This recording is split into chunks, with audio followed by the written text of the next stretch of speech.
আসসালামু আলাইকুম সুপ্রিয় শিক্ষার্থীবৃন্দ, আশা করছি তোমরা সবাই ভালো আছো। তো শিক্ষার্থী বন্ধুরা, অনলাইন ক্লাসে তোমাদের সবাইকে স্বাগত জানাচ্ছি। আজকে আমরা অষ্টম শ্রেণীর বাংলা ব্যাকরণ ও নির্মিতি থেকে ক্রিয়াপদ সম্পর্কে আলোচনা করব। তো শিক্ষার্থী বন্ধুরা, প্রথমেই আমরা শিখন ফল জেনে নেব। এই পাঠ শেষে তোমরা ক্রিয়াপদের সংজ্ঞা বলতে পারবে, ক্রিয়াপদের প্রকারভেদ লিখতে পারবে, বিভিন্ন প্রকারভেদ উদাহরণ সহ ব্যাখ্যা করতে পারবে। তো প্রথমেই ক্রিয়াপদ আলোচনা করার আগে আমি পদ সম্পর্কে কিছু কথা বলতে চাই। তো পদ কাকে বলে তোমরা নিশ্চয়ই বিষয়টি জানো, তারপরও বলছি। পদ হচ্ছে বাক্যে ব্যবহৃত প্রত্যেকটি শব্দ, অর্থাৎ বাক্যে ব্যবহৃত প্রত্যেকটি শব্দকেই এক একটি পদ বলা হয়। আমরা অন্যভাবে বলতে পারি, বিভক্তিযুক্ত প্রত্যেকটি শব্দকেই বলা হয় পদ। তো শিক্ষার্থী বন্ধুরা, যখন একটি শব্দ বাক্যে ব্যবহার করা হয় তখন সেটির সাথে অবশ্যই কোনো না কোনো বিভক্তি যুক্ত হয়, আর সেটিকেই পদ বলা হয়। তো এই পদকে মোটামুটি 5টি ভাগে ভাগ করা যায়। সেগুলোর মধ্যে রয়েছে বিশেষ্য, বিশেষণ, সর্বনাম, অব্যয় এবং ক্রিয়াপদ।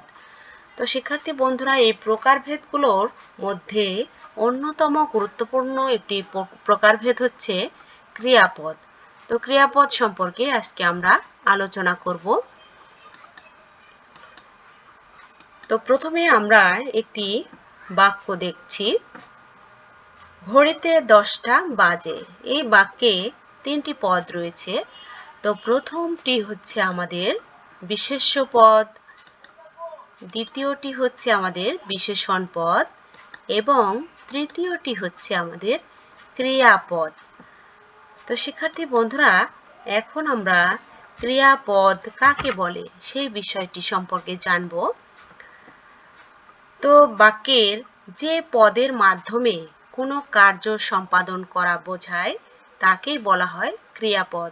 এছাড়া আমরা আরো সহজভাবে বলতে পারি, বাক্যের যে পদের মাধ্যমে কোনো কিছু করা, হওয়া, যাওয়া, খাওয়া ইত্যাদি বোঝায় তাকে ক্রিয়াপদ বলা হয়। এরপরে আমরা কয়েকটি বাক্য দেখব। তো প্রথমে রয়েছে, মুক্তি সেনারা দেশ স্বাধীন করেছেন। এরপরে রয়েছে, কৃষক জমিতে সার দিচ্ছেন। এরপরে রয়েছে, শিক্ষার্থী বই পড়ছে। তো এই 3টি বাক্যের তোমরা দেখতে পাচ্ছ, প্রথম বাক্যে করেছেন, দ্বিতীয় বাক্যে দিচ্ছেন, তৃতীয় বাক্যে পড়ছে। এই 3টি পদই হচ্ছে আমাদের ক্রিয়াপদ, কারণ এই 3টি পদ দ্বারাই আমাদের কোনো কিছু করা বোঝাচ্ছে। তো নিশ্চয়ই তোমরা ক্রিয়াপদ কাকে বলে বিষয়টি বুঝতে পেরেছ। এরপরে আমরা ক্রিয়াপদের যে বিভিন্ন প্রকারভেদ রয়েছে সেগুলো সম্পর্কে আলোচনা করব। তো প্রথমে আমরা ছবিতে দেখতে পাচ্ছি এবং বাক্যে দেখতে পাচ্ছি, শিক্ষার্থীরা সাইকেল চালিয়ে, তারপরে ডট ডট দেওয়া আছে। এর পরের বাক্যে শিক্ষার্থীরা সাইকেল চালিয়ে স্কুলে যাচ্ছে। এখানে আমরা দুটো বাক্য দেখতে পাচ্ছি। প্রথম বাক্যে আমাদের কিন্তু যে মনের যে চাওয়া বা যেটা আমরা জানতে চাই সেটা কিন্তু নিবৃত্তি ঘটায়নি, অর্থাৎ একজন বক্তার কিন্তু মনের ভাব সম্পূর্ণ প্রকাশিত হয়নি। আবার দ্বিতীয় বাক্যে আমরা দেখতে পাচ্ছি, শিক্ষার্থীরা সাইকেল চালিয়ে স্কুলে যাচ্ছে। এই বাক্যে কিন্তু একজন শ্রোতা বা বক্তার মনের ভাব সম্পূর্ণ রূপে প্রকাশিত হয়েছে। তাহলে আমরা প্রথম বাক্যটিকে বলবো, প্রথম বাক্যের যে ক্রিয়াটি রয়েছে সেটিকে বলবো অসমাপিকা ক্রিয়াপদ, আর দ্বিতীয় বাক্যের যে ক্রিয়াপদ রয়েছে সেটিকে বলবো আমরা সমাপিকা ক্রিয়াপদ। তাহলে প্রথমে আমরা ভাব প্রকাশের দিক থেকে ক্রিয়াপদকে দুটি ভাগে ভাগ করতে পারি। প্রথমটি হচ্ছে অসমাপিকা ক্রিয়াপদ এবং দ্বিতীয়টি হচ্ছে সমাপিকা ক্রিয়াপদ। তো অসমাপিকা ক্রিয়াপদ কাকে বলে? বাক্যের যে ক্রিয়াপদের দ্বারা কোনো বক্তার মনের ভাব সম্পূর্ণ প্রকাশিত হয় না বা বাক্যের পরিসমাপ্তি ঘটে না, তাকে বলা হয় অসমাপিকা ক্রিয়াপদ। এখানে চালিয়ে হচ্ছে আমাদের অসমাপিকা ক্রিয়াপদ। এরপরে সমাপিকা ক্রিয়াপদ কাকে বলা হয়? অসমাপিকা ক্রিয়াপদের বিপরীত অবস্থাই হচ্ছে আমাদের সমাপিকা ক্রিয়াপদ, অর্থাৎ যে ক্রিয়াপদের মাধ্যমে বক্তার মনের ভাব সম্পূর্ণরূপে প্রকাশিত হয়, অর্থাৎ একজন বক্তার মনের ভাব সম্পূর্ণ প্রকাশিত হয় এবং একটি বাক্যের যে আকাঙ্ক্ষা গুণ সেটি সম্পূর্ণ হয়, সেই ক্রিয়াপদকেই বলা হয় সমাপিকা ক্রিয়াপদ। এখানে আমাদের যাচ্ছে, এটি হচ্ছে আমাদের সমাপিকা ক্রিয়াপদ। তো শিক্ষার্থী বন্ধুরা, তোমরা নিশ্চয়ই বুঝতে পেরেছো সমাপিকা ক্রিয়াপদ কাকে বলে এবং অসমাপিকা ক্রিয়াপদ কাকে বলা হয়। এরপরে আমরা জানব, এখানে দুটো বাক্য আমরা দেখতে পাচ্ছি। প্রথমে সে বই নিয়ে পড়তে বসছে। এর পরের বাক্যে দেখতে পাচ্ছি সে বই নিয়ে, তারপরে আমাদের ডট ডট দেয়া আছে, কোনো শব্দ এখানে দেয়া নেই। তাহলে যে ক্রিয়া দ্বারা বাক্যে বক্তার মনোভাব সম্পূর্ণ প্রকাশ পায় সেই পদটি হচ্ছে সমাপিকা ক্রিয়াপদ, অর্থাৎ প্রথমটির বসেছে এই ক্রিয়াপদটি সমাপিকা ক্রিয়াপদ। এরপরে আমরা দেখব যে ক্রিয়া দ্বারা বাক্যে বক্তার মনোভাব সম্পূর্ণ প্রকাশ পায় না সেই পদটি অসমাপিকা ক্রিয়া। এখানে আমাদের নিয়ে, এটি হচ্ছে আমাদের অসমাপিকা ক্রিয়াপদ। তো এরপরে আমরা দেখতে পাচ্ছি আরো একটি বাক্য, স্বপন লিখছে। এরপরে কাঞ্চন পড়ছে। এরপর রয়েছে স্বপন চিঠি লিখছে। এরপরে রয়েছে কাঞ্চন বই পড়ছে। তাহলে শিক্ষার্থী বন্ধুরা, তোমরা এই চারটি বাক্য খুব ভালোভাবে লক্ষ্য করো। প্রথমে স্বপন লিখছে, এর পরের বাক্যে আমরা দেখছি স্বপন চিঠি লিখছে। এরপর কাঞ্চন পড়ছে, আর এর পরের বাক্যে দেখছি কাঞ্চন বই পড়ছে। তাহলে দুটো বাক্যের মধ্যে কিছু পার্থক্য আমরা দেখতে পাচ্ছি। সেই পার্থক্যগুলো কি সেটি আমরা জানব। তো এখানে আমাদের রয়েছে সকর্মক ক্রিয়া। তো সকর্মক ক্রিয়া কাকে বলা হয় সেটি আমরা জানব। যে ক্রিয়ার কর্মপদ থাকে বা কর্ম রয়েছে সেই ক্রিয়াটি হচ্ছে সকর্মক ক্রিয়া, অর্থাৎ যে ক্রিয়াকে আমরা কি এবং কাকে দ্বারা প্রশ্ন করলে উত্তর পাবো সেটি হবে আমাদের সকর্মক ক্রিয়া। অপরদিকে আমরা দেখছি যে ক্রিয়ার কর্ম নেই সেই ক্রিয়াটি হচ্ছে অকর্মক ক্রিয়া। তো শিক্ষার্থী বন্ধুরা, আমরা তাহলে ক্রিয়াকে প্রশ্ন করি। প্রথম বাক্যে স্বপন কি লিখছে, তাহলে উত্তর পাচ্ছি আমরা চিঠি লিখছে। তাহলে এখানে ক্রিয়ার কিন্তু কর্মপদ রয়েছে, এজন্য এটিকে বলা হয় সকর্মক ক্রিয়া। আবার অকর্মক ক্রিয়ায় আমরা দেখি স্বপন লিখছে। আমরা যদি ক্রিয়াকে প্রশ্ন করি কি লিখছে, তাহলে কিন্তু আমরা উত্তর পাচ্ছি না। এখানে তাহলে আমাদের কর্মপদ নেই। কর্মপদ না থাকার জন্য এটিকে বলা হচ্ছে অকর্মক ক্রিয়া। দ্বিতীয় বাক্যেও ঠিক একই রকম, কাঞ্চন পড়ছে। আমরা যদি প্রশ্ন করি কি পড়ছে, তাহলে কিন্তু আমরা কোনো উত্তর পাচ্ছি না। সুতরাং এটি হচ্ছে আমাদের অকর্মক ক্রিয়া। আবার যদি বলি কাঞ্চন কি পড়ছে উপরের বাক্যে, তাহলে উত্তর পাচ্ছি আমরা বই পড়ছে। তাহলে বই হচ্ছে এখানে আমাদের কর্মপদ। সুতরাং এখানে আমাদের কাঞ্চন বই পড়ছে, এটি হচ্ছে আমাদের সকর্মক ক্রিয়া। অর্থাৎ যে ক্রিয়ার কর্ম রয়েছে সেটি হচ্ছে সকর্মক ক্রিয়া, আর যে ক্রিয়ার কর্মপদ নেই সেটি হচ্ছে অকর্মক ক্রিয়া। এরপরে আমাদের রয়েছে দ্বিকর্মক ক্রিয়া। তো এখানে দ্বি শব্দের অর্থ হচ্ছে দুই, আর কর্মক হচ্ছে দুইটি কর্মপদ। তো আমরা দেখি, তাহলে আমরা দেখছি ছবিতে এবং বাক্যে, চিত্রাঙ্কনে ভালো করার জন্য জেলা শিক্ষা অফিসার মহোদয় শিক্ষার্থীদের পুরস্কার দিলেন।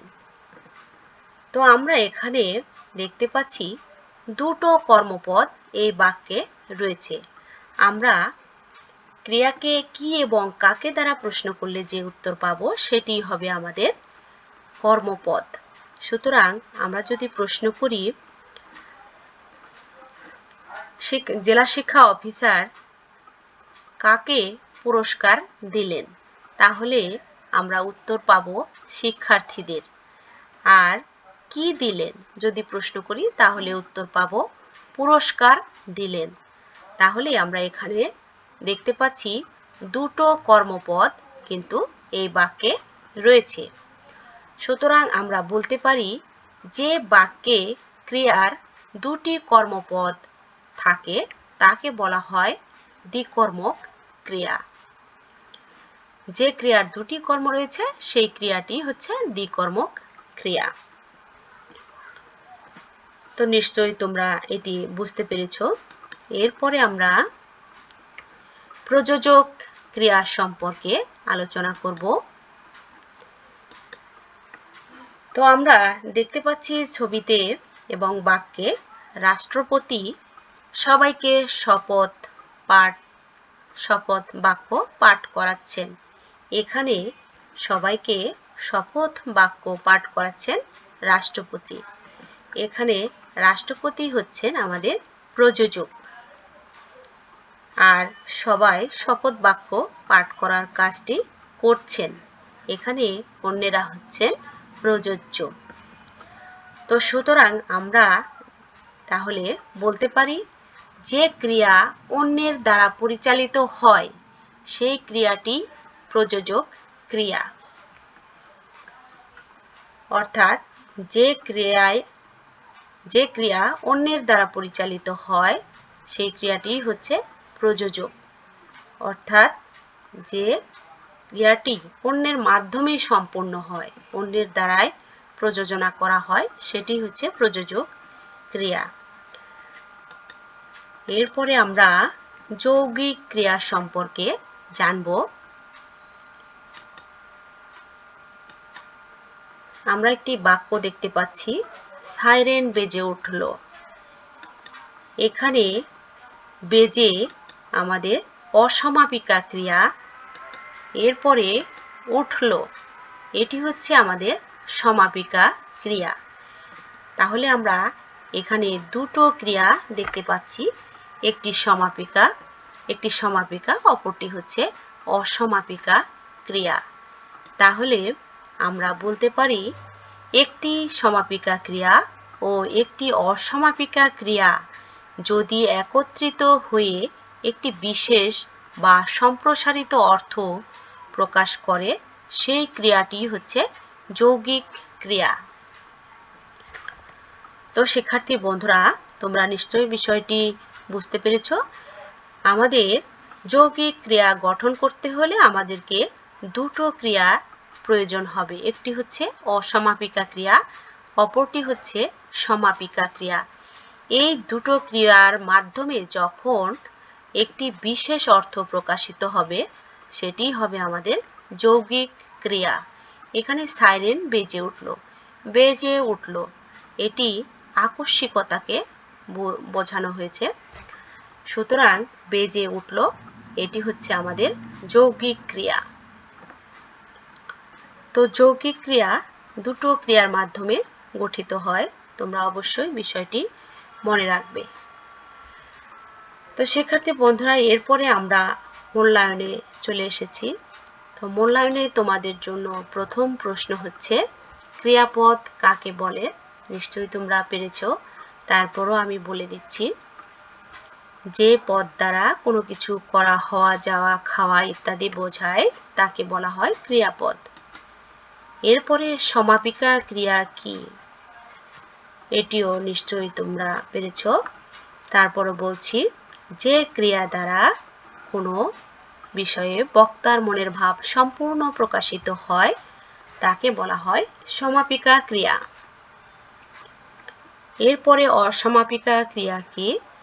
যে ক্রিয়ার মাধ্যমে বক্তার মনের ভাব অসম্পূর্ণ থেকে যায় সেটি হচ্ছে অসমাপিকা ক্রিয়া। এরপরে যৌগিক ক্রিয়া কিভাবে গঠিত হয়? তো যৌগিক ক্রিয়া একটি সমাপিকা এবং একটি অসমাপিকা ক্রিয়ার মাধ্যমে গঠিত হয়। এরপরে কাঞ্চন পড়ছে কোন ক্রিয়ার উদাহরণ? নিশ্চয়ই তোমরা এটি পেরেছো। এটি আমাদের অকর্মক ক্রিয়ার উদাহরণ, কারণ এখানে কোনো কর্মপদ নেই। সে পাশ করে গেল, এটি কোন ক্রিয়ার উদাহরণ? এটি আমাদের যৌগিক ক্রিয়ার উদাহরণ। তো শিক্ষার্থী বন্ধুরা, এই প্রশ্নগুলো ছাড়াও কিন্তু তোমাদের আরো অনেক প্রশ্ন হতে পারে। তোমরা বই দেখে সুন্দরভাবে সেগুলো পড়ে নিবে। তো এর সাথে সাথে তোমাদের পাঠ শেষ হলো। এরপরে তোমাদের রয়েছে একটি বাড়ির কাজ, সেটি তোমরা অবশ্যই খাতায় লিখে নেবে এবং সুন্দরভাবে সম্পূর্ণ করবে। তো বাড়ির কাজে তোমাদের জন্য রয়েছে উদাহরণ সহ বিশ্লেষণ করো সকর্মক ক্রিয়া, অকর্মক ক্রিয়া, সমাপিকা ক্রিয়া, অসমাপিকা ক্রিয়া, দ্বিকর্মক ক্রিয়া, যৌগিক ক্রিয়া এবং প্রযোজক ক্রিয়া। তো আজকে আমরা যে ক্রিয়াগুলো সম্পর্কে পড়লাম সেগুলো সম্পর্কে তোমরা উদাহরণ সহ বিস্তারিত লিখবে। তো শিক্ষার্থী বন্ধুরা, এতক্ষণ তোমরা মনোযোগ সহকারে ক্লাসটি করার জন্য তোমাদের সবাইকে অনেক অনেক ধন্যবাদ। তোমরা সবাই ভালো থাকবে, সুস্থ থাকবে, এই কামনায় আজকের মতো এখানে শেষ করছি। আল্লাহ হাফেজ।